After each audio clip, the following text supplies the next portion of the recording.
Hello, good morning student. I hope आप सब खाएंगे। बेटा कल हम अपना संज्ञा का टॉपिक पढ़ रहे थे कि संज्ञा क्या होती है। तो मैंने आपको समझाया था बेटा, संज्ञा नाम को कहते हैं, किसी वस्तु, व्यक्ति, स्थान, यानी कि नाम क्या है बेटा? संज्ञा। चाहे किसी वस्तु का हो, व्यक्ति का हो, स्थान का हो, किसी का भी नाम संज्ञा कहलाता है। तो कल बेटा हमने पढ़ा था संज्ञा कितने प्रकार की होती है। तो संज्ञा मुख्य 3 प्रकार की होती है, व्यक्तिवाचक, जातिवाचक और भाववाचक। हमने कल व्यक्तिवाचक और जातिवाचक संज्ञा के बारे में पढ़ा था। आज हम पढ़ेंगे बेटा नंबर 3 है जो हमारी भाववाचक संज्ञा।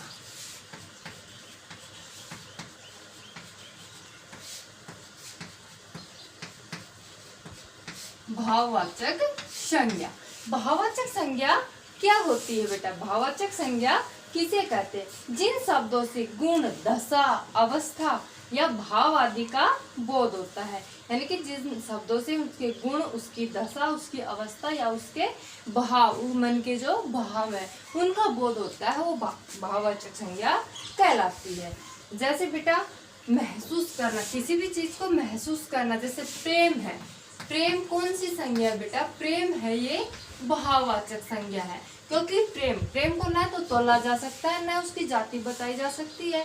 प्रेम को क्या किया जाता है बेटा? महसूस किया जाता है, उसको फील किया जाता है। इसी प्रकार जैसे मैं आपको बोलूं घृणा, बेटा जो घृणा शब्द है इसको भी क्या करते हैं हम? महसूस करते हैं।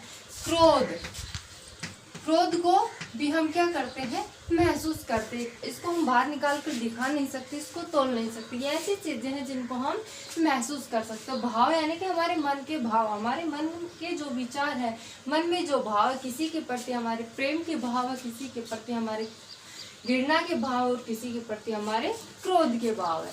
तो बेटा भाववाचक संज्ञा क्या होती है? भाववाचक संज्ञा वो होती है कि जिन शब्दों से गुण, दशा, अवस्था या भाव आदि का बोध होता है, वो क्या कहलाती है बेटा? वो भाववाचक संज्ञा कहलाती है। अब हम पढ़ेंगे बेटा जातिवाचक संज्ञा के जो 2 उपभेद बताए गए हैं। जातिवाचक संज्ञा के 2 उपभेद। संज्ञा के क्या है बेटा? 2 उपभेद।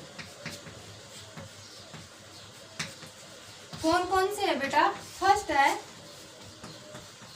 द्रव्यवाचक संज्ञा। फर्स्ट कौन सी बेटा? द्रव्यवाचक संज्ञा। यानी कि द्रव्यवाचक संज्ञा क्या होती है? द्रव्यवाचक जिन संज्ञा शब्द से किसी पदार्थ का बोध, यानी किसी भी पदार्थ का, जैसे पानी है, ये क्या है बेटा? पदार्थ है। दूध है, चूना है, पत्थर है और लोहा है। ये सारे क्या है बेटा? ध्रुव पदार्थ है। ध्रुव पदार्थ कौन से होते हैं? जो घुलते हैं, पिघलते हैं, उनको ध्रुव पदार्थ बोलते हैं। तो बेटा जातिवाचक संज्ञा के 2 उपभेद बताए हैं। फर्स्ट है ध्रुववाचक संज्ञा। ध्रुववाचक संज्ञा क्या होती है, किसे कहते हैं? इसकी डेफिनेशन मैंने आपको बताई है कि जिन संज्ञा शब्द से किसी पदार्थ का बोध होता है वो क्या कहलाती है बेटा? द्रव्यवाचक संज्ञा कहलाती है। जैसे पानी, दूध, चूना, पत्थर, लोहा, ये सब क्या है बेटा? ये सब द्रव्यवाचक संज्ञा है। अगली है नंबर 2 बेटा। नंबर 2 है समूहवाचक संज्ञा। नंबर 2 क्या है बेटा हमारी? नंबर 2 है समूहवाचक संज्ञा। समूहवाचक संज्ञा क्या होती है? जिन संज्ञा शब्द से किसी समूह, यानी कि पूरे समूह का, पूरे समुदाय का बोध होता है, उसे समूहवाचक संज्ञा कहते हैं। जैसे भीड़ है, कक्षा है, भीड़ है, कक्षा है, ये क्या है बेटा? एक भीड़ में एक व्यक्ति तो होता नहीं, बहुत सारे लोग होते हैं। टोली है, सेना है, ये कौन सी संज्ञा बेटा? ये सारी समूहवाचक संज्ञा, क्योंकि भीड़ में एक व्यक्ति नहीं होते, बहुत सारे व्यक्ति होते हैं। कक्षा में एक बच्चा नहीं होता, बहुत सारे बच्चे होते हैं। टोली में एक लोग नहीं होता, बहुत सारे लोगों की टोली होती है। सेना में एक सैनिक नहीं होता। सेना किसको बोलते हैं? जो बहुत सारे सैनिकों की जो टोली होती है उसको सेना बोलते हैं। तो बेटा भाववाचक संज्ञा, भाववाचक मन के भाव, हमारे जो मन के अंदर जो भाव है उनको यानी कि मन के भाव दूसरों के सामने हम प्रकट करते हैं, वो भाववाचक संज्ञा कहलाती है। जैसे प्रेम, घृणा, क्रोध, ये मन के, हमारे मन के भाव है। फिर हमने पढ़ा जातिवाचक संज्ञा के उपभेद जो बताए गए हैं, दो बताए गए हैं, द्रव्यवाचक संज्ञा और समूहवाचक संज्ञा।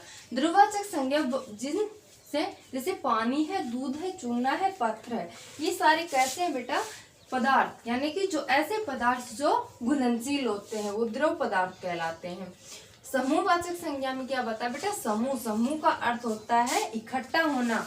समूह का अर्थ क्या होता है, इकट्ठा होना, यानी कि एक समूह, पूरा समुदाय, बहुत सारे लोगों की किसी भी चीज का इकट्ठा होना, भीड़ होना, वहां पर कक्षा, जैसे टोली है, सेना है, भीड़ में बहुत सारे लोग होते हैं, कक्षा में बहुत सारे बच्चे होते हैं, टोली में बहुत सारे लोग होते हैं, सेना में बहुत सारे सैनिक होते हैं, तो वो कहलाती है बेटा समूहवाचक संज्ञा। तो बेटा हमारा टॉपिक था संज्ञा का, वो आज कंप्लीट हो गया है। कुछ पॉइंट हमने कल पढ़े थे और जो बचे हुए पॉइंट थे वो बेटा हमने आज पढ़ लिए है। हमारे जो संज्ञा का टॉपिक था वो कंप्लीट हो गया है। जो क्वेश्चन अब बनेंगे भाववाचक संज्ञा, द्रव्यवाचक संज्ञा और समूहवाचक संज्ञा, वो बेटा मैं इस वीडियो के साथ आपको PDF में सेंड कर रही हूँ। आपको अपना जो अध्याय है संज्ञा का वो कंप्लीट अपना फेयर नोटबुक में करना है। थैंक्स बेटा।